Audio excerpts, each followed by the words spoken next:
and charity in Knoll West in Bristol. And we've been working in a way with what we're talking about tonight, in an unspoken way for as long as I've been teaching cooking. Diet and consciousness about salt, fat, sugar have been always on the agenda. This is the first time we've brought it into the context of cancer and supporting people with cancer. So it's a pretty exciting journey. We are so looking forward to hearing what you think about your relationship with food and diet, and also what you want from us as well. So keep asking questions during the course of this evening. So Victoria. Okay, yes, my name is Victoria Kubiak, and I'm one of the nutritional therapists at Brohn UK. And that charity was set up around about 40 odd years ago to support people on a mind, body, spirit connection. And obviously that's going to be including our food. For people through a cancer journey, for their carers and friends. And you can have all those details, and perhaps if you particularly want to have a chat with me on a one-to-one basis through nutrition, then all the details of the Brohn site, etc., is going to be sent as a link to you after this process today. Just a little bit of housekeeping. Just to say, yes, the details for Brohn are going to be available to you. There is a poll, so there's going to be a poll at the beginning and the end. It'd be really, really helpful if you could just slightly take a few minutes just to fill that in for us. That would be helpful. I would suggest that the best way is to use the chat box if you've got any questions. Barney and I are really looking forward to the questions, and Eloise will be looking at them and bring them to our attention as we go along. So please do use the chat box facility, and tell you that today is being recorded. And if you fancy looking through things and listening to what we said at a later stage, then the recording will be put onto YouTube and you will be sent the link for the YouTube. Great. And finally, I'm saying it now, but we'll probably tell it at the end. The next session is on the 28th of February, and that is going to be on using pulses. Now, I'm really, really excited because as a nutritional therapist working alongside Barney with all his cooking expertise, hopefully the dynamic duo will work. I'm going to be interrupting him and he's going to be interrupting me, and so there's going to be a bit of a dialogue going on. And anything that you particularly want us to home in on, perhaps you could bring it to our attention at the end as well. So we're talking about sweet treats today, and I keep talking about sweet treats, not because they're terribly, terribly precious, but there's lots of things that go behind sugar. And as soon as people start talking about sugar, it can be quite an emotional thing. How much sugar can I have? And it's a bit black and white. And unfortunately with nutrition, there's lots of grey. So we're going to be expanding over what we look at as far as sugar is concerned, and how we can really indulge in it and enjoy it in our everyday way of thinking about food, but really homing in on some tricks of the trade, if you like, to make the most of the sugar that you are having in a way that's actually easier for your body to maintain and to utilize. So there's lots of dishes, isn't there? Yeah, there are. And what I've tried to do when I put together this menu, if you like, was to think healthy. In other words, to use wherever possible ingredients, sweeteners, if you like, which were less unhealthy than pure sugar, but also, as we'll be talking about, looking a bit at portions, how much of things we should be eating when it comes to things like flapjacks or brownies. But I think you can't get away from the fact that sugar and sweet things, whether they're chocolates or cakes, are a pleasure and a comfort, and we all love them, and let's not do without them. I think that's a kind of an important absolutely thing. Yeah. And there's always a correlation between understanding that sugar might be not so helpful to us, because when you're looking at the nutritional value, white sugar doesn't give you any nutritional value, but understanding that we need something sweet is important because it's part of our taste buds: bitter, pungent, sour, sweet, salty. So it's not bad to want something sweet, but we just need to make sure that our taste buds are in check to make sure that that element of sweetness is under control, if you like. Completely. So, right. This evening, I am going to make about 4 or 5 things. Some of we've already made. And I'm going to start by making one of my favorite cakes or puddings, which is a polenta and almond cake. And I'm going to do it with some Seville oranges, which are in season, and which I'm going to make some marmalade out of these ones. And what I've done is I've boiled these oranges until they're really soft, you can see. You wouldn't eat them. And I've cut them in half like that. And I've taken out, find a fork in there, I've taken out the pips, of which there are lots, you can see. So those pips are all out there now. It's easier to do with a fork. You can see, and you strain the juice off of those. And then skin and all, with a lemon actually, I've just blitzed up that Seville orange. So I've got 2 Seville oranges here and 1 lemon in there. I'll put those to one side. And could you do it with other fruit as well? You could do it with you could do it with an ordinary orange or a mandarin, yes, or lemons. You probably would need to use less lemon than, because it would be quite tart. Okay. So it's a boiled polenta and almond cake, boiled orange and polenta and almond cake. And actually, what is quite useful is to know that you've used all the skin. Yeah. And the skin has something called hesperitin. And hesperitin, along with the rind actually of lemon, which is limonene, is a really helpful anti-cancer property. So it's actually really helpful when you're using food like that to use the skins. And if you're not using, if you're just eating an orange, just grating it and popping it into the freezer for a later stage, maybe within a casserole or a soup or a cake, is a useful little tip to take on board. So the other ingredients have arrived now. So they're all on here. And I do think always that it's really advisable when you're cooking anything with more than about 2 or 3 things in it, to have everything weighed out in separate bowls in advance. It's pleasing to the eye. It gives you all the triggers you need to remember to put things in, because that's quite easy. If I didn't have this with a teaspoon in it, I'd forget to put it in probably. Same as me. So I've got eggs, I've got that pulp of Seville orange and a lemon. I've got some sugar, I've got some ground almonds, I've got olive oil, and I've got the lovely yellow polenta here. And you know what? We'll both have to do it, I think, Victoria. It's this easy. So you're going to break the eggs into that. So? Maybe just do it on here. There we are. You can break the eggs into there. I'm going to add the sugar. I'm going to add a teaspoonful of bicarb into here. One thing I've just realised is I'm really hoping this is going to be cooked before the end of the session. Let's say it's going to be cooked. Otherwise, I have to take it home. So yes. right? So you can see it coming out of the oven. It is one of the drawbacks of this way of doing a cooking demonstration. That can go in. And so, all of that is that you can't taste anything. You'll just have to, but hopefully you'll do it at home. First of all, though, nice little thing to say on this. Do you want to put the baking powder in? Yeah, I've done that. Is that we have added into this cake ground almonds and some olive oil.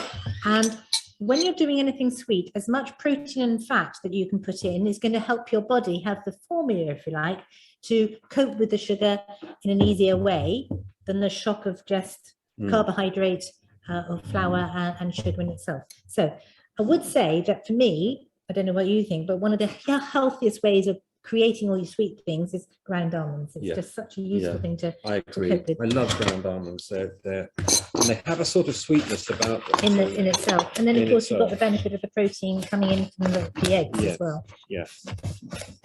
So this is how simple this cake is. I'm just going to add in some olive oil. Roughly how many would you say? A couple of tablespoons of olive oil, and then, so it's all in the recipe. And then that's the orange pulp. Talking about the recipes, I think I'm right in saying, Eloise, all the recipes will be sent out afterwards on the session, won't they? So just sit back and enjoy. And I think actually I do have clients that have said they've listened to me chatting about the food, and actually they've started to taste the food. So I think it's very much that visualization, etc. So yes, hopefully we'll get the taste of what's coming our way. I wouldn't be surprised if people are tasting the bitter oranges right now. I'm going to put this in here. So this is what you would call like a dropping consistency, roughly? Yes. Yeah? Yes. It's pretty soft. It's not going to be like, it's certainly not smooth like an ordinary cake mix. It's it's not lumpy exactly, but it's, so that is going to go into the oven. It smells, I mean, the It beauty does of the smell smell, lovely. isn't it? Yeah. It's got a piece of parchment, baking paper in there just to stop it from sticking.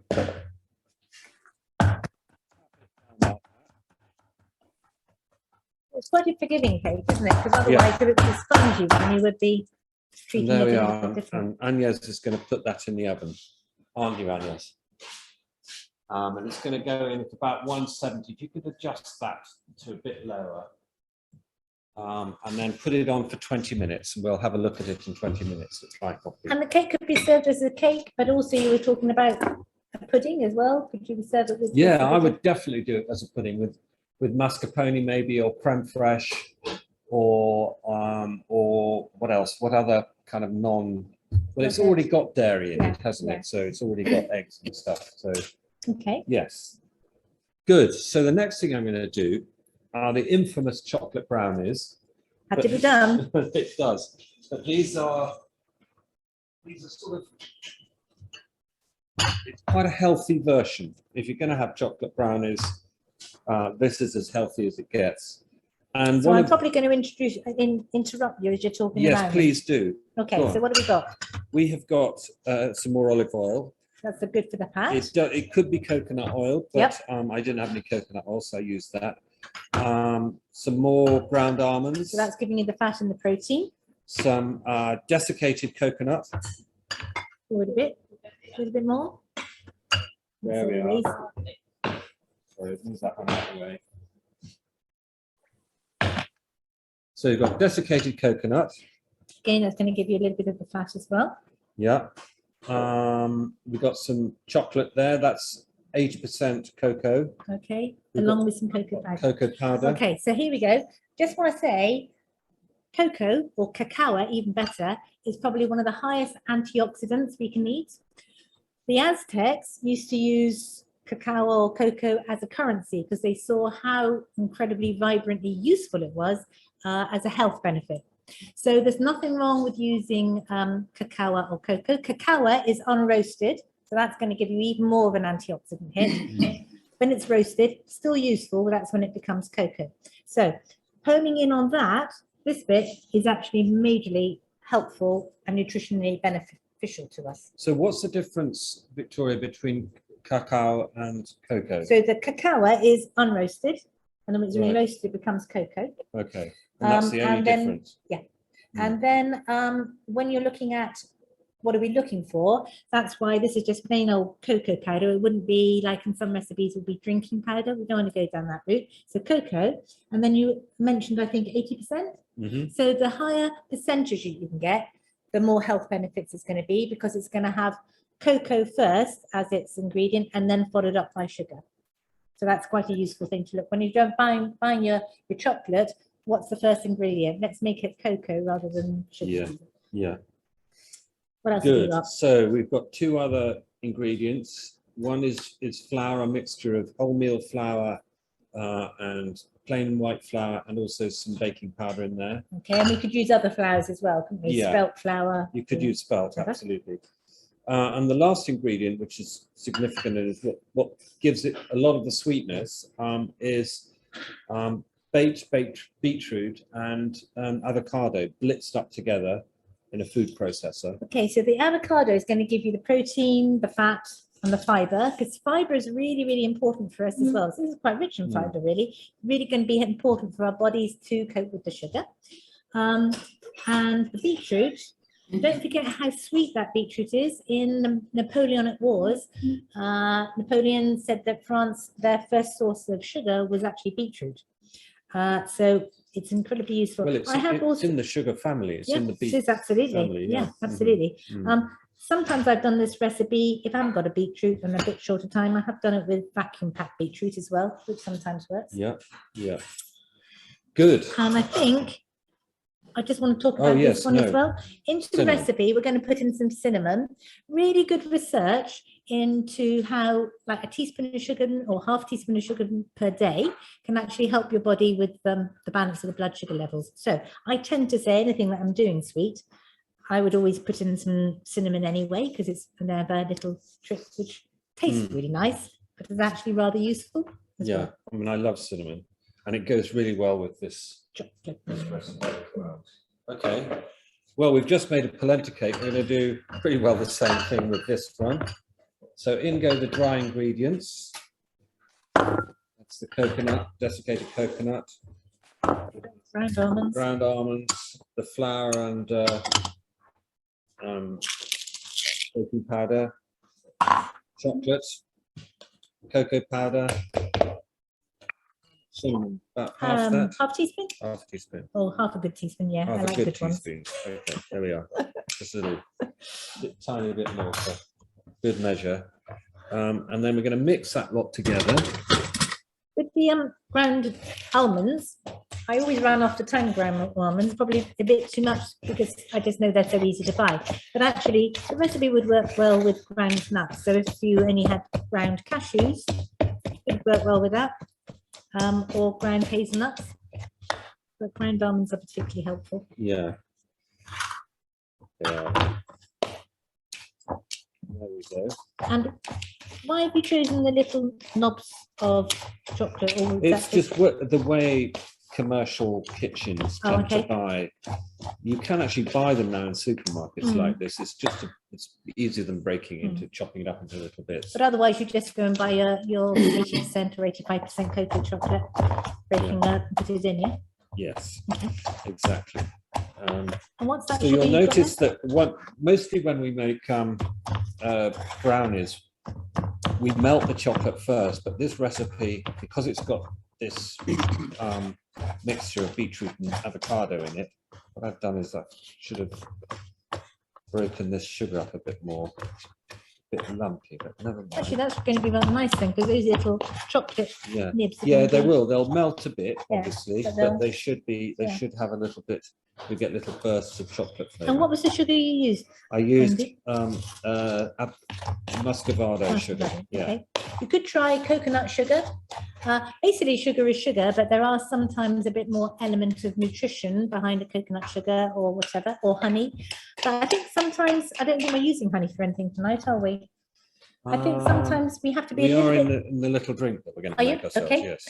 So honey has got some nutritional benefit to it, but I think we always have to work out how much honey we're using and whether it's going to particularly change the taste or not. So if somebody sometimes says to me, I've given that all sugar, so I'm just using honey on my porridge in the morning, as a nutritional therapist, I'll be interested to know, okay, so how much does that mean? So if you're using a good teaspoon of honey, my remit will be to help you to change your taste buds to make sure that actually a quarter of a teaspoon of honey on your porridge is going to feel pleasantly sweet to you as well. So just be careful of the honey and how much you're actually using of it, because it is quite a hit as far as sugar to the body. You know that theory about the honey that the hives that are closer to home are the ones that are better. Why is that? Is there any truth because to that? Those hives have actually taken pollen from your area, and actually that's particularly helpful when you've got hay fever. So good to have honey from your own local area. That should homeopathically be able to help you from the pollen. But is it true though, Victoria? Yeah, I think it would be. Yeah, plus the fact that actually it's really nice to have your honey from a local honey person. So I use my North Somerset honey by the little chap from Yatton, and I love all his hives rather than a conglomerate of honey from all over the world. Yes. This is quite dense, isn't it? This mixture? It is very dense. but you're not going to eat much of it because it's going to be very rich. Yeah, but that's actually quite useful, isn't it? And that's another thing I think that we're going to look at a little bit later, is how, if you have got a sweet tooth like that, how are you going to help to re-educate the taste buds? Portion is a problem for Western society, 21st century, because we're all getting to gastropubs and big portions, which is actually what the body can totally do with less portions. Savor the flavor, the richness is important, and then that's going to help you just take the portion down a little bit and be a little bit more useful for you. So I'd like to know who has, thinking of people's sugar intake, who has sugar in their tea and could they imagine doing without it? Do you want to just put on the chat line? I'd like to know. I'm curious. Do you have sugar then? No, I don't. Oh. I never have. I've always hated it. But my brothers have it. And you know, some people love it and some people will never do without it. Right, that one is going in the oven. There we are. It looks very... It's got an element of, yes. You can still see the beetroot coming through, Yes. can't you? That slight tinge of purple, which is Yeah. lovely. Onions. Can I give you this as well? So someone got a question about substituting with ground almonds if we can't eat nuts at all. Okay, so you could try some ground seeds. So I would probably say maybe a combination of the pumpkin and the sunflower seeds rather than just the sunflower seed. Yeah, or you could just put flour in there Yeah. instead Yeah, as well. but then if you had the flour, it would be upping the carbohydrate and we're trying to get the Yeah. protein in. Yeah, So I that's probably true. would go down the seed route. Yeah, yeah. And then another question, which is a prompt about Christmas recipes. They're going to come out soon, aren't they? And they're coming up very soon. I'm so sorry, whoever that was. Who was that? No, It was a busy time before Christmas. But Yeah, I'm so sorry. And then a couple more questions. So if you were going to grind your own almonds, could you leave the skins on? Yes. Yes. Yeah. Because there's going to be lots of benefit. The more you can use as nature intended in the way you eat food, Yeah. The better it's going to be for your blood sugar levels. Great. The olive oil, could it be, or is the olive oil regular or virgin? And could you substitute it for rapeseed oil? Okay. Yes, you could. Yes, you could, but I would prefer nutritionally if you could keep to an olive oil or a coconut oil because it's slightly stable at a temperature. And for me, I would still say nutritionally, I would still look for cold pressed extra virgin olive oil myself. You probably don't agree with that. No, I would say cold pressed. I like rapeseed oil. It's got a very distinctive flavour. Mhm. So it's you have to beware of that. And actually, I think it would go quite well in this brownie recipe. Actually, I can imagine it complementing the beetroot and the cocoa powder quite well. A combination of coconut oil, coconut fat, and olive oil together would also work well for that. Okay. And then, and there's everyone, no sugar in tea or coffee. No. There we are. What a stars. Yeah. Fantastic. It's just your brother we got to sort out. Yeah, I now. know. It's funny. Maybe it's people used to have. It was always common for people to have tea. Bob Mortimer has, I think, 17 sugars. Who does? Bob Mortimer. Oh, my sugar. Does he? Right. What are we doing next, My Barney? next recipe is going to be, it's just a lovely classic French recipe called Pears Belle Helene. And I meant to look up perhaps somebody could look it up for me. Helene must have been some very beautiful countess or something, I reckon. And it was a recipe dedicated to her, but I don't know if that's true or I'm just making it up. But either way, it's poached pears. And I've chosen the worst pear to peel. I'm going to just show you how to, you do need to peel the pears. Don't try and do this without this dish, without peeling them first. I don't think pear skin is very nice anyway. But look what I'm doing. I'm going down from slightly close to the camera. Is that okay? I'm going down from the, leaving the stalky bit on, trying to go in one line, using my thumb as a guide. all the way down there.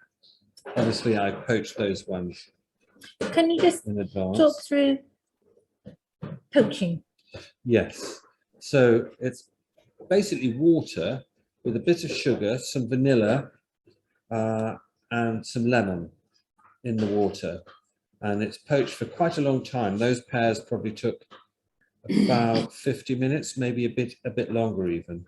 Okay, so one of the tricks we're looking at is tricks of the trade to try and help you gain sweetness from things without using sugar. And I just think that vanilla is a very good example of that. Vanilla and slight aniseed flavors as well, cinnamon, they actually do give you quite a lot of sweetness. So even if somebody out there was having sugar in their teas or coffees, I would probably try a few drops of vanilla essence or vanilla essence, or maybe just put a cinnamon stick in. I have a cinnamon stick sometimes for coffee, and I just keep putting the stick in time after time after time. It just gives that undertone. It does, I agree. And I'm now going to try and cut the bottom off, allowing for the fact that it's not quite, so that it stands up. The Leaning Tower pizza. Leaning Tower of a pear, yes. So those are the pears already done. How long were they poached for? About 50 minutes, maybe even an hour. Okay. Gentle poaching in enough water and enough syrup to cover them. And I've also got the syrup here. That's what's left. And it smells delicious. And it's going to go, a little bit of that's going to go in the chocolate sauce. And then you're going to do the chocolate sauce, by the way. Right. Okay. Right. How easy is it to make a chocolate sauce? We're going to find out. It has to hopefully be easy for me. Yes. Butter. Chocolate. Cream. All measured out in advance. And a little splash, you can see this, whoops, of that syrup. Just a little splash, there we are. And we're just going to heat that up very gently so that the chocolate melts very gradually and it forms a silky, smooth sauce that we can pour over the top of that. Can you Actually, I'll tell you what, we might put it here. You might have to come back. That hob doesn't work very well. It's rather annoying. You have to come back around this side. So we can both keep an eye on it. Would this work if you were choosing to cut down on the dairy? Could it work with coconut cream? Yes, you could. Okay. Definitely. What I was going to say though about the pears, they're very much a seasonal fruit, as are oranges, as are Seville oranges, obviously.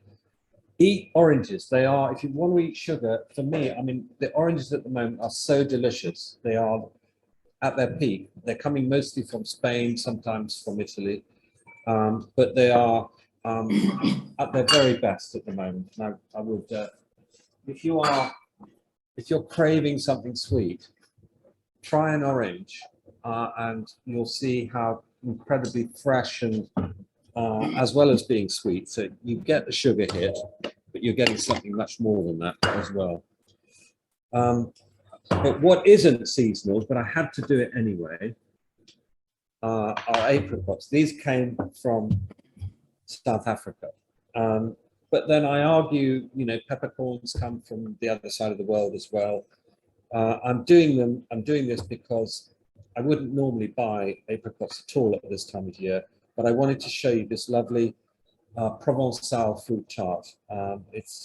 I first had it when I was about 7 in France, and ever since then it's always struck me as my ideal pudding because it's so simple and it's so delicious and straightforward to make. And all it is some pastry, which I've already made.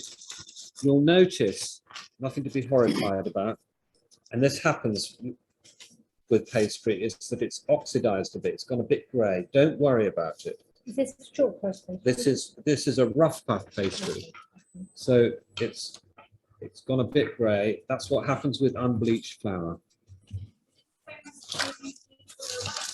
Probably. Well done. So I haven't done the rest. I'm so so embarrassed at having been caught out about not having done the recipes. Could I have some flour from the, you know where to find it? It was just a gentle reminder. It was a it's because I wasn't reminded by somebody else. I think that's what it was. There we are. Look, how simple is that? That's done. There we are. And then we can, which we'll come back to it actually. We won't put it on. Yes, we're going to do all the puddings. Good. Thank you. Plain flour. It's perfect. Doesn't it? Just goes off on its own. Can I just talk Yes, about please. some dried fruit as well? Yes. Now? This is a good time to do Yes, it. please do. There's We some were dried talking fruit. about, Barney and I were talking before about dried fruit, and sometimes people, okay, since we're talking about brothers, I'll talk about my brother now. My brother proudly said to me, oh, I've given up sugar, I don't have any sugar now, I just eat a bit of dried fruit and apricots.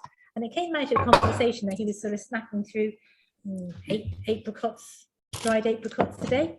And I think that's important to look at, because when you're looking at dried fruit, try to correlate it at how you would compare it to your fresh fruit, because you definitely need to know by the end of the day that you've had more vegetables and salad to fruit. And it's very interesting in that if you go through 8 of these little dried apricots to snack on through the day, if I was a nutritional therapist and saying, okay, every day I want you to have two fresh dates and 1 fresh fig and 8 to 10 apricots every day, you would think, frankly, that's quite a lot to be asked to do.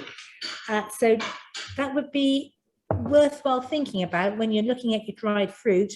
How much would it be if I was having that as fresh? So just take that on board. It's a useful little sauce. It's lovely and sweet, but savor the flavor, look at the texture, be mindful of what you're eating rather than just pop another little dried. I think Eloise and I were talking earlier, we were looking at a really interesting website, also approaching therapies around cancer and including diet. And I think they said, am I right, Eloise, that that it was a teaspoonful of raisins is 1 portion a day. So that is not more than this. So I've just eaten my portion of fruit I for today. once had a client and I said to her, because she used to have a luxury muesli, and then she used to have a few raisins to get her through the day. And I said, just one day, pick out the raisins from the muesli, and also when you go for your raisins, just put them to one side and tell me how much you're having. And she came up with the fact that there's a standard that she was taking a good 3 tablespoons of raisins a day. And that's a hell of a lot of grapes, and that's a lot as far as sugar is concerned. So yeah, those little raisins can be naughty little things sometimes.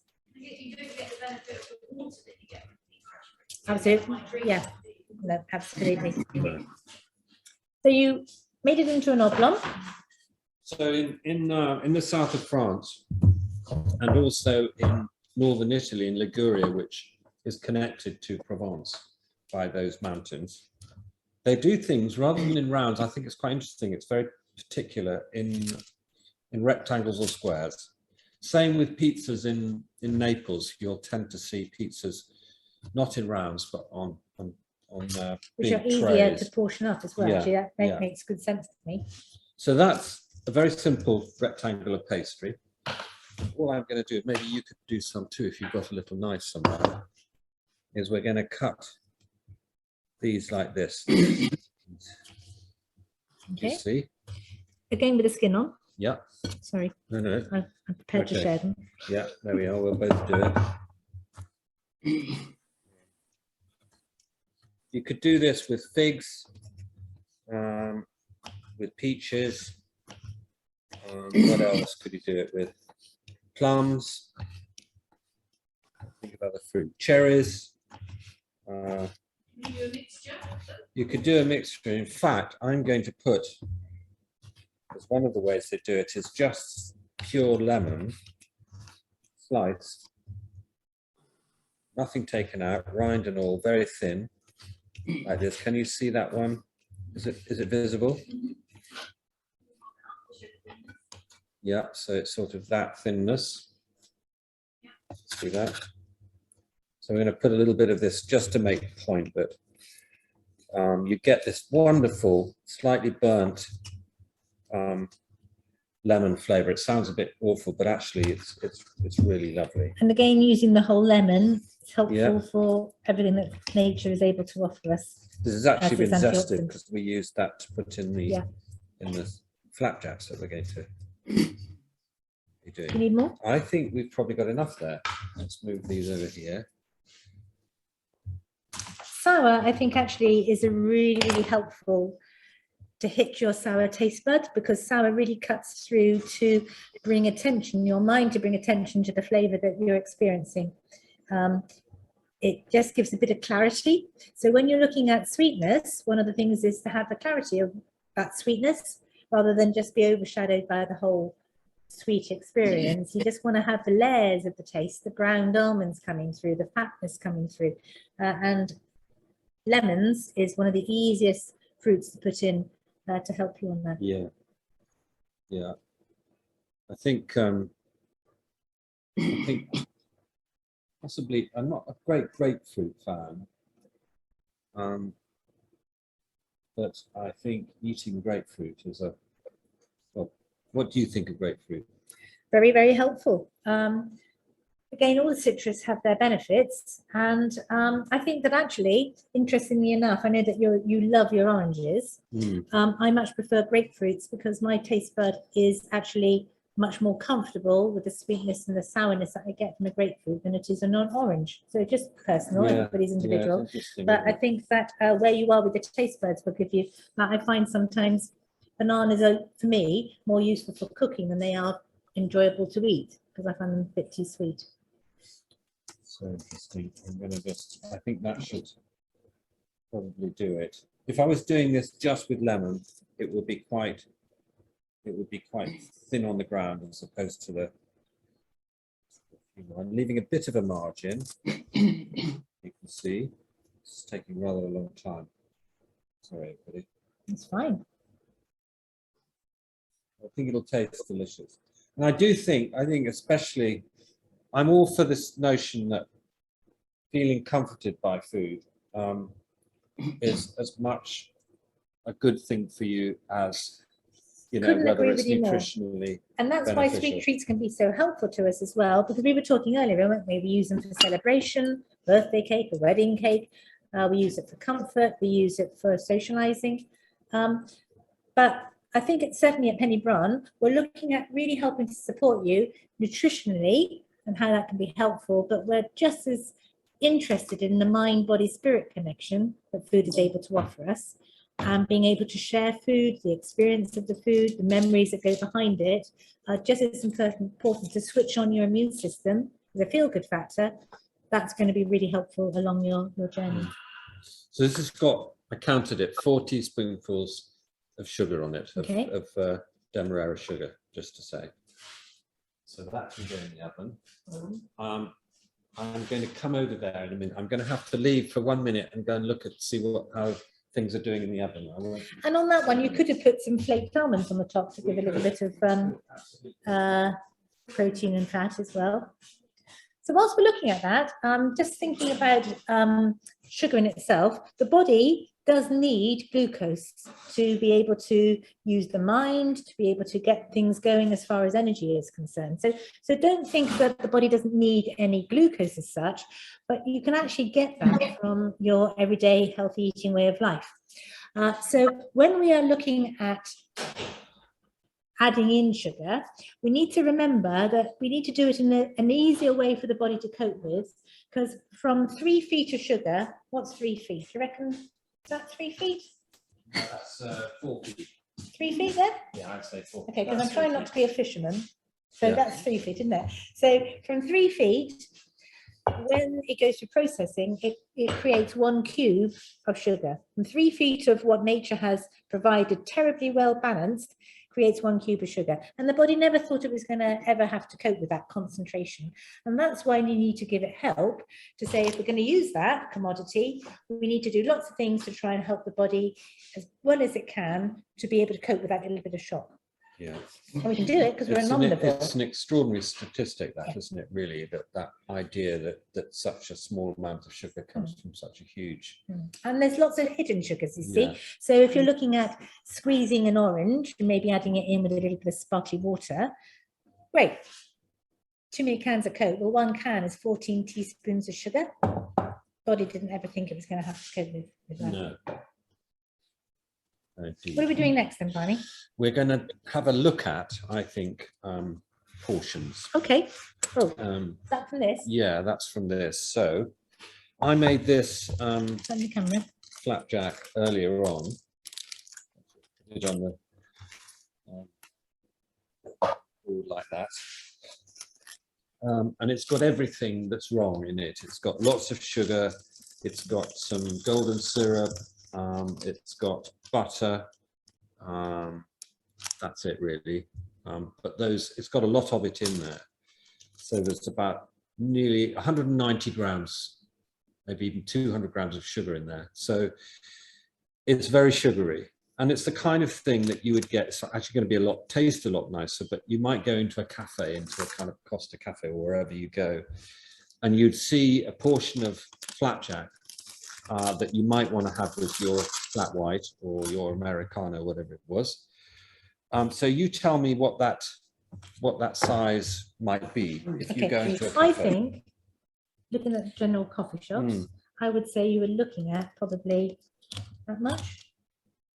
Yeah. Don't you think? So Am I exaggerating? Yeah, I think that's probably fair enough, isn't it? yeah, it's got a bit firm, hasn't it? Okay. So I would say that is what you would get in there. So I'd like to know, is that what people might think? As I just turn that round like that. Actually, I think that's pretty big. Do you? I mean, I couldn't even eat. No, I quarter couldn't of eat that. it. No, Half of it long ways. half of it long ways like that Yeah. is a portion. That's what you get. Is it? I don't think that's right, but I think that's what you might get. Okay. Especially in a cafe that you're making yourself look fancy and Right. Right. yeah. Well, that's not too bad, is it? I still would say Yeah, me too. half, Yeah. because that's got a lot of sweetness in it. And actually, for me, I've got a feeling that that would be plenty for me anyway. I Yeah. would say as well that Barney has included some seeds in there, which is helpful Yeah. if you've got your balance of the sugar. But I think what we're saying here, isn't it, is home in on savouring the flavour. And actually, you can very easily munch through that. But actually savouring the flavour and understanding where you really do want that taste of sweetness, that I think would be a better portion myself. I think so too. Because actually, But- as well, in fairness, often when you're buying them, you might have that portion, but they're actually also deeper, Yeah. whereas this Yeah. is a thinner. It is quite Isn't it? thin, isn't it? No, it's the right thinness. I'm saying Yeah. they're too thick. I mean, it's got lots of lovely seeds. It's got pumpkin, sesame, sunflower, and flax seeds. So And it's if got- you are making them and they are in the tin and you're having probably one too many, don't forget to freeze them, because Yeah. all these things freeze really well, and it's quite useful then to take out a few at a time rather than think that you've got to get through the block. Yeah, yeah. But what I would also say, which I think we could just have a quick look at, if you're craving sugar, something sweet, have that little bit of flapjack, but have it with not necessarily pucker, but a herb tea. I'm going to do 2 teas for us. That's right. So you can open the teas Okay. wherever the Do other you one have is. a So preference? you have whichever one you like, and I'll have the Oh, other I've one. never tried that one. Yeah. I'll And try on that this one. side, Now, the other thing, though, as well, thinking about it and tricks, is that if you were having a blood sugar level, and I know we're talking about blood sugar levels all the time, but it's one of the most important aspects to help with your immune system and balance of your body through any journey. Having some very strong caffeine and something sweet is really going to affect your blood sugar levels as well. So just think about we're going to do these ones, I think. this one. I've got this one Okay. after all. Don't Okay. worry. So 2 tea bags One's a sort of lemon and manuka honey, and the other one is a sort of fruity one made with black currants and things.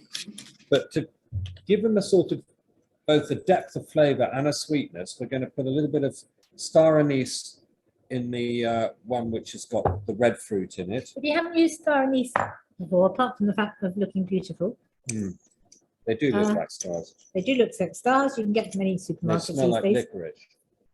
I love the smell. There's a slight undertone of sort of aniseed licorice. And I thought we might put a couple of cardamom pods in the other one, and a tiny little bit of honey. Sadly, not from my I garden. don't need any honey in mine. You don't need any. I'm going to have some honey in mine. That much. Tiny little bits. Very intense. Can I add one of these in as well? Yeah. I'm going to put into mine a couple of cloves. And really thinking about it, if any of you like mulled wine or that Christmassy smell that comes up, using those sorts of spices, so your cloves, your cinnamon stick, your aniseed, your cardamom, that's actually all going to enhance as far as the sweet flavour is concerned. And I think you mentioned a good word a while ago, just say you're looking at this to try and increase the depth of the flavour. And when you're looking at something sweet, we need to try and increase the depth of the flavour to actually take you away from the high note of what the sugar was able to provide us. In the end, is it down to discipline though? I wonder. I don't know, because I think it is. I think one of the things I would say is that if you've got a really sweet tooth and you come to see it as a nutritional therapist, I'm actually quite excited about that, because I know that from 30 years experience, there's lots of people that you can change or re-educate your taste bud within around about 6 weeks. So, Really? Oh, that's really you've got the 6 weeks to have to really work at being a bit disciplined. And then from there on, you've re-educated your taste buds. Well, that's key, isn't it? So, for example, I'm not being righteous or disciplined if I don't want a big sweet flapjack. I'm having something else because I've re-educated my taste. It's not a sweet treat to me. No. I'm looking at a sweet treat which feels comfortable in my taste buds, rather than indulging in something which is too sweet for me and I'm going down the wrong direction with it, I would say. So I think that's really interesting. It's just those first few weeks. Because you've got quite a low sweet tooth, haven't you? So you're not hankering after. Yeah, my problem isn't things. actually with sweet things. It's more with pasta. And The hidden carbohydrates, the hidden carbohydrates. The hidden sugars within the carbohydrates. Yeah. But then again, the same principles. So you could serve your white pasta with some slightly nuttier flavors in your sauces and things like that. There's lots of ways that you can get around that. Yeah, but it's still, so we were looking again, 75 grams of dried pasta is a portion. Very few people have that. They have much more than that. Yes, they do have much more of that, and that's where the emphasis on the plate is important. So your carbohydrate is, say, roughly 20%, but you're serving it with a really nice, lovely, colourful vegetables or salad, and that's the trick in that sort of element, rather than the whole bowl of pasta. And I think that one's yours, actually. oh, okay. So I'd like to see what you think. Have I got the honey one then?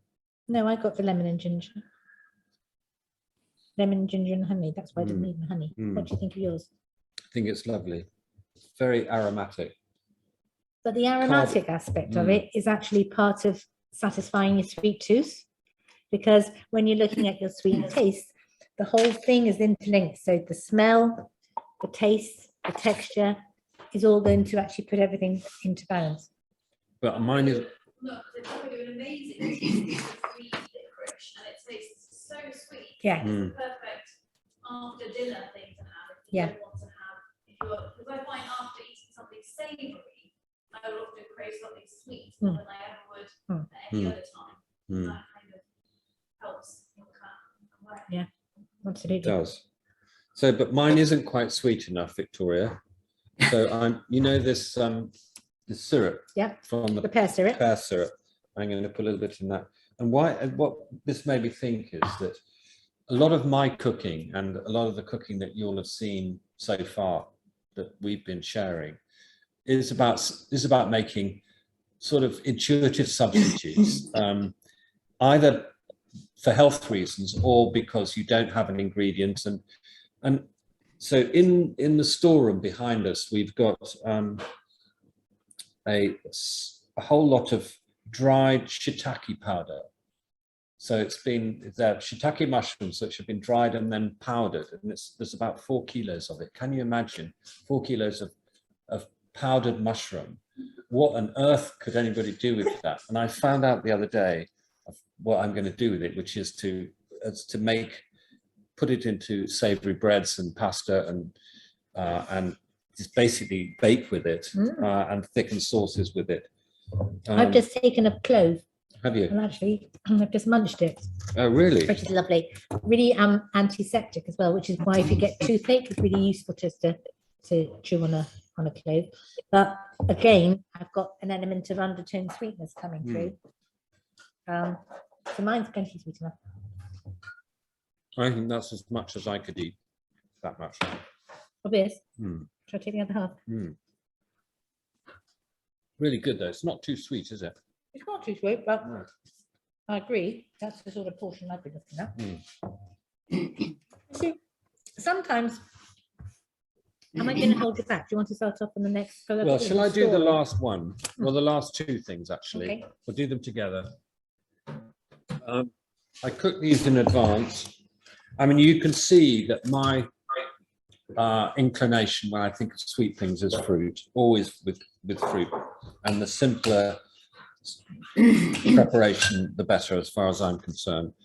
So here I've got some stewed apple, basically, which is just slightly caramelized. You can see it caught a little bit on the bottom. That's kind of deliberate. Perhaps it went a little bit too far, but I can tell you it will be completely delicious. And I would have that for breakfast. No muesli, just that. Possibly a little bit of yogurt, which we might try it with, and also some toasted almonds, which Victoria did just earlier on. So that to me is just that's a pudding. That's all I would want. Also, I would say that quite often I get asked if you're doing an apple crumble, how would you sweeten the cooking apples? Yeah. And I would say one of the things I do is add in some sweet eating apples. Yeah, and it well, just that's puts in an element of sweetness, actually and you've got enough, in you. these are dessert apples. Yeah, so you don't need don't to even add bother. any extra in on that.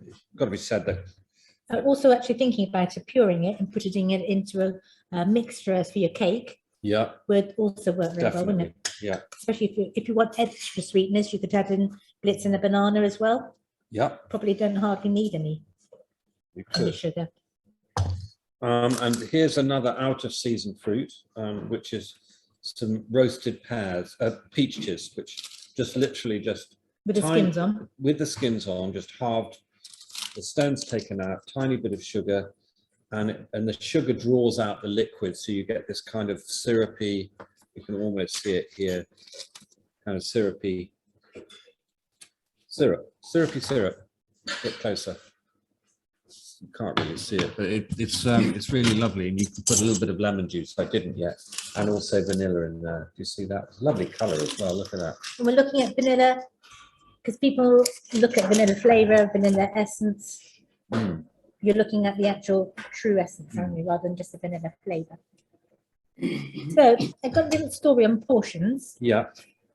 My mum's 96, and she's got a friend who's called Linda, and she's in her late 90s, and I wanted to take her out for a treat, so I said I would go out for afternoon tea. She can't walk very well, so we went to Costa Coffee, and it was a really useful experience for me, because in her mindset she was going out for afternoon tea, which would be a treat. And one of the things, we sat down, there weren't any white tablecloths. That was a bit of a down there, but once we'd started doing that, she was amazed, and she was tapping me on the shoulder, and she was saying, "Why is the lady over there drinking from a basin?" And I said, "Well, it's not a basin. It's what they call a double-sided cappuccino these days." And she was amazed at that, because her concept was cup of tea, cup and saucer. And then she wanted to have her fancy. And again, what are you doing? Because this is enough for 4. It's like a slab of cake, and she was looking at the fancy. So sometimes it's not the food that's the problem, but it's the emphasis on the plate that's the problem. Yeah. So if you're going to have a treat for starters isn't a treat if you're looking over your shoulder thinking I shouldn't really have this. A treat is the whole thing of the indulgence of it, but also thinking about where are you in today's society, giving the definition of a treat and savouring it, which sometimes it's really useful talking to people of my mum's age because they still have that concept. Yeah, I mean, I think the same, we should be approaching meat in a way, in similar ways to the way you're talking about sugar. I'm tell you what, talking of portions, I think what I'm going to do is do a little lineup of all these dishes. Good idea. In portions that we think are right. So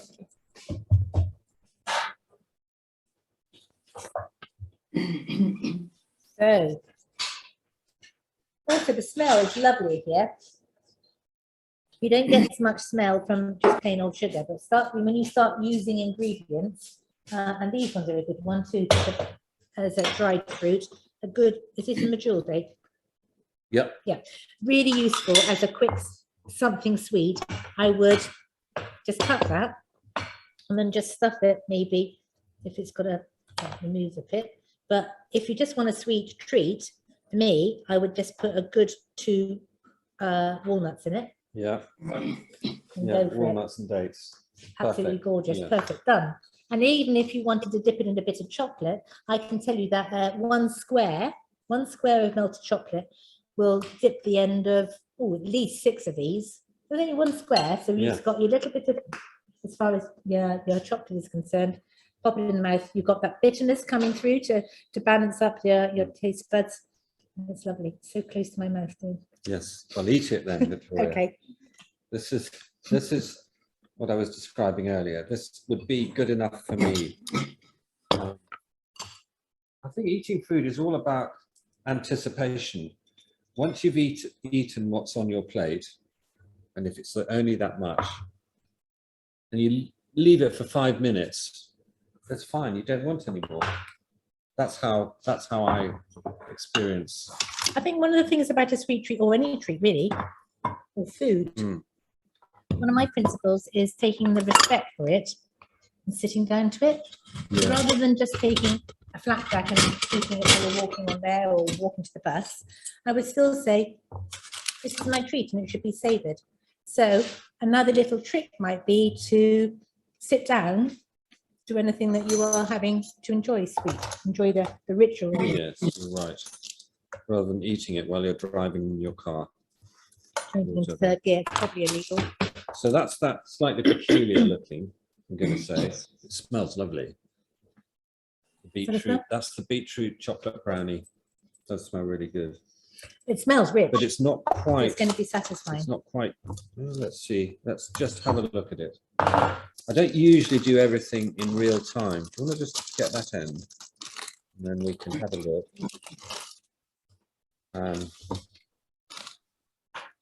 I think it's going to be fine. It needs to be cooler. This is truly experimental. Try a little bit of that. It's very crumbly. But if it's crumbly, it will firm up anyway, being a brownie, won't it? Lovely. But for me, I think that's really good. For me, that's because it's got the beetroot and the avocado in it, because I've had loads of brownies in my time checking on recipes, and I think that really helps. It gives a smoothness. It gives a satisfying. It gives you a whole more complex flavour than just sugar and ground almonds. Yeah. Look, he's going for a bigger portion. No, I'm just gonna. I think that. I reckon that would be about right. I reckon that would be fine for a portion of that one. I'm just going to show you the polenta cake. Thank you, because I think doing anything with it at this point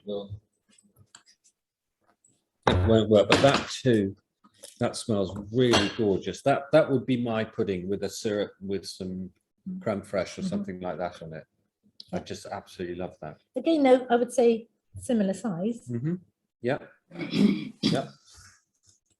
And what about the pears?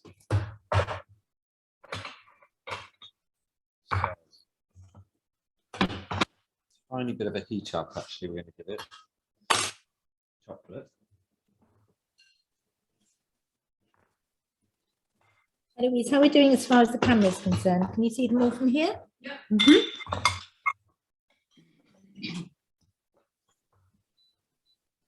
There we are. I would serve out one of these if it was me. Yep. Yeah. Yep, definitely. So this sort of, because that's going to be a similar as far as proportion is concerned. One pair, obviously. Oops.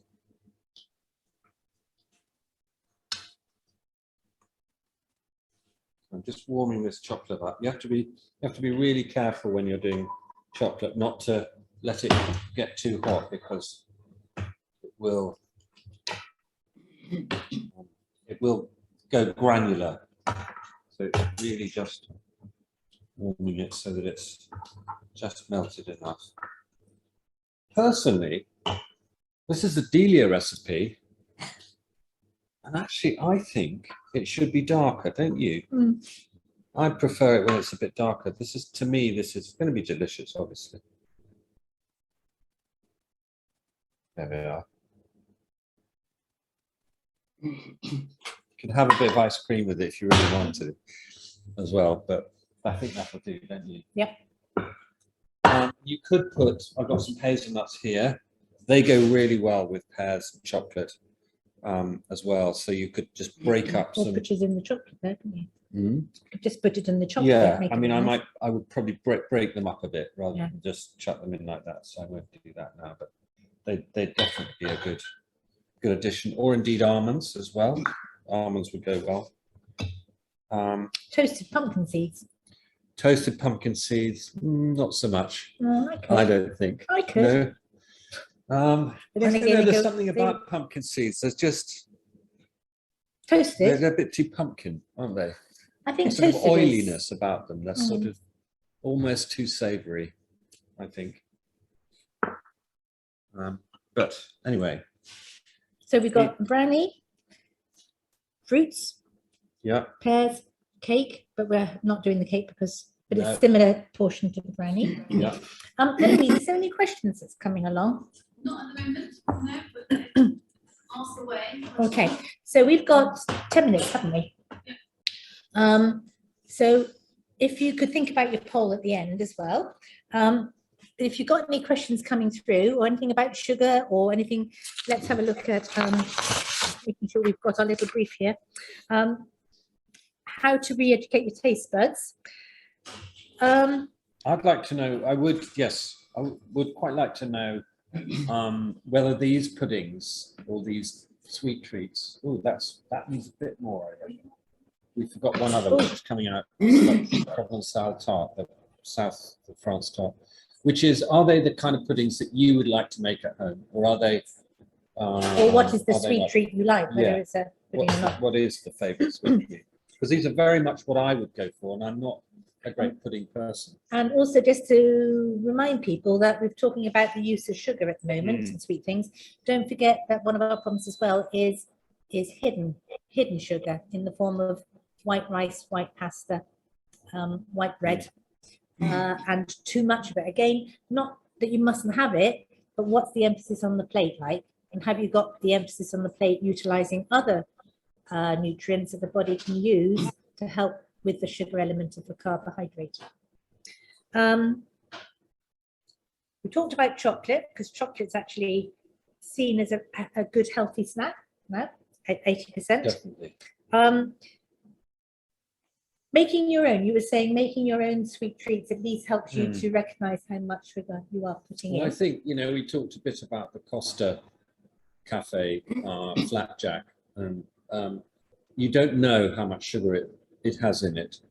But what we know is that when you cook your own, you know exactly how much sugar you've got in it, it's got in it. And it not only makes you aware of it, and perhaps even be a bit shocked when you see a huge amount going into making your flapjacks, but it obviously, you are more likely to adjust your portion sizes. I think as well, don't you think that you can look at the recipe and automatically cut down on the sugar? Yeah, I tend to. Yeah. Anyway, if it says 8 ounces Yeah, of sugar, I'm going to that go is the 6 other straight way. up.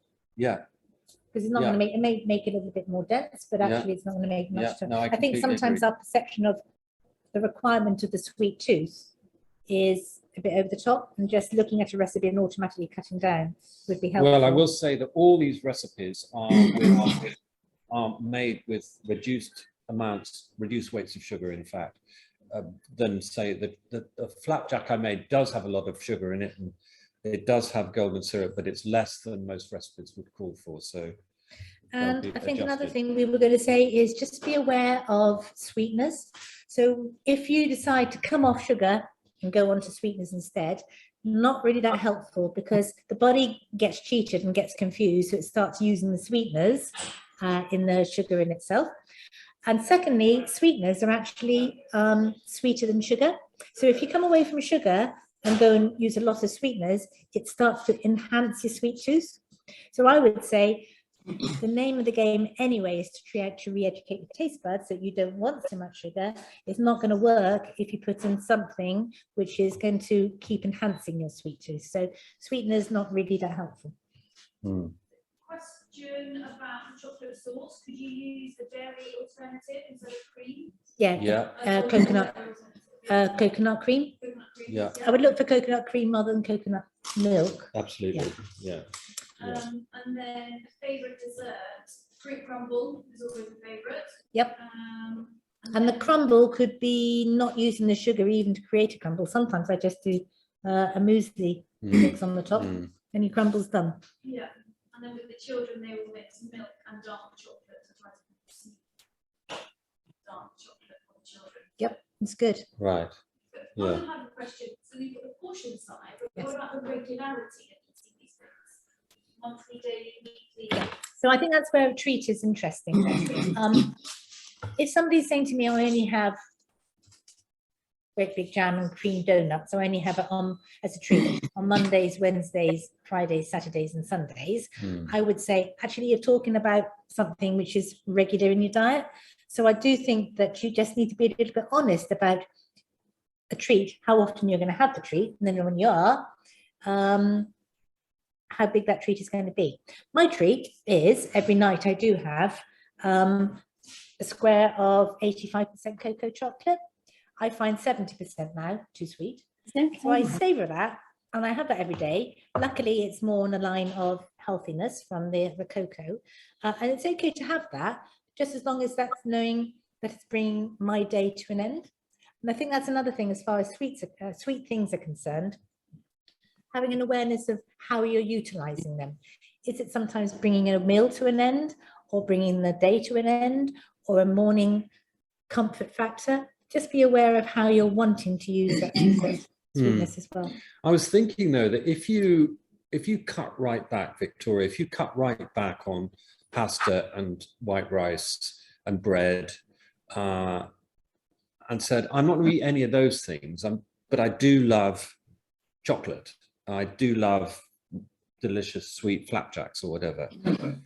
You could, you're exchanging one for another, because we do not associate pasta with sugar, do we? So I think what we need to look at is therefore moderation and diversity are real key factors.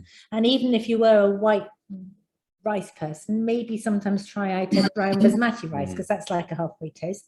And again, it's nothing wrong with using the white pasta, but I have to say that for me now, I prefer the density a little bit more of a whole grain than I do a white pasta anyway. If I have a white pasta, I am sitting down to a large plate of salad on the side, which is going to give you the help. I think that certainly you can. I'm eating much more wholemeal pasta and a whole grain rice, and it is actually, it's got more texture, it's got more taste, and if you have a really good sauce with it, you don't even really think about the fact that it's not that kind of pure white.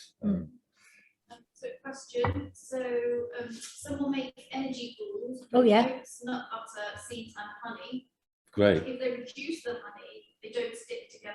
Any suggestions? Do they do dates within that? Because I would say that a lot of energy balls can be a little bit of, I take these dates, and I would just cut them out a little bit, a tiny little bit of water in the pan, let the water evaporate off, and it creates a paste. And Could you put Then- some of that in? yep, or a sweet potato. That's Yeah, sweet potato would There's a work as a jacket sweet potato. baked sweet potato. These were. I was going to do a pudding with it, but I didn't have the recipe properly. But that was me because I forgot to give the recipe. So what I tend to do is take that, weigh it, add in the same amount of ground almonds, some orange rind, and then just put them into energy balls. Yeah. And I would just That's put that in. baked sweet potato, isn't it? Baked Yeah, that's sweet just potato, yeah. that's how it was baked. Like you would bake an ordinary potato, and then just peeled, skin thrown away, and then, as Victoria said, actually, it sounds a really nice little tasty. But in mouthful, answer to that question, I would say try out the dates, just to hold the thing together. Thank you. Baked paste. I've noticed it's 2 minutes to 1:45.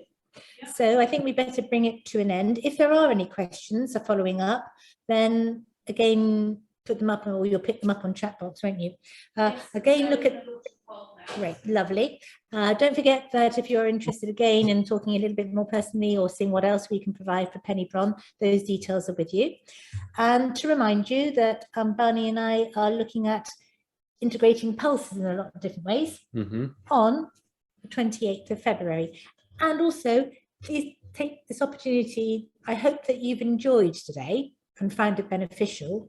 But the point of us trying to do this together, isn't it, is to reach out. Yeah. So if you know anybody who's being affected by cancer within their lives, doesn't have to necessarily be Bristol. If you know a distant relation who's up in Scotland or the deepest of Wales, they can still come and join on that programme.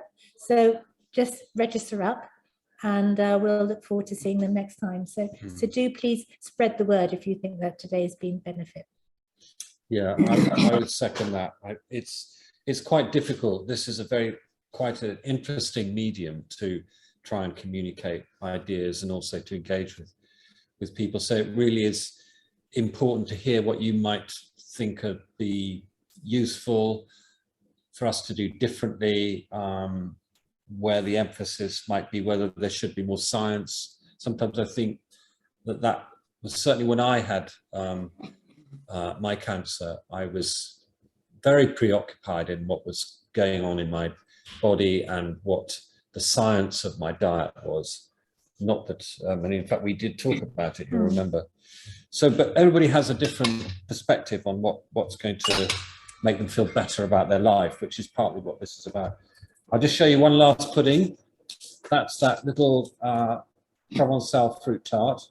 You see the little bits of lemon there, it's got a tiny bit burnt. And then what you do, funnily enough, rather than cream or anything else, you put olive oil. I'm not going to put it on, but that's how they do it. They don't do it with cream, just olive oil instead. But it's a delicious little pudding. You'll love it. But anyway, many thanks. So, Go on. feedback with you. So thank you so much for being energised to get back in the kitchen after the kitchen tea after Christmas. Yeah. And Susie says that you are both brilliant and love the sessions. Please do more, better than Fanny and Johnny. Well, that's so kind. That's because I don't wear lipstick. Given me a whereas bit of a Fanny's had lift it for used to. next time as well. Many thanks. Thank you. And we'll see you all next time. Thank you. Thank you. Bye bye. Thank you. Bye. Thank you. Johnny, good. Well, fancy being likened to Sunny Credit. I made it. Oh, dear. Right. How did you feel about that one then? What? How did you feel about that Better. one?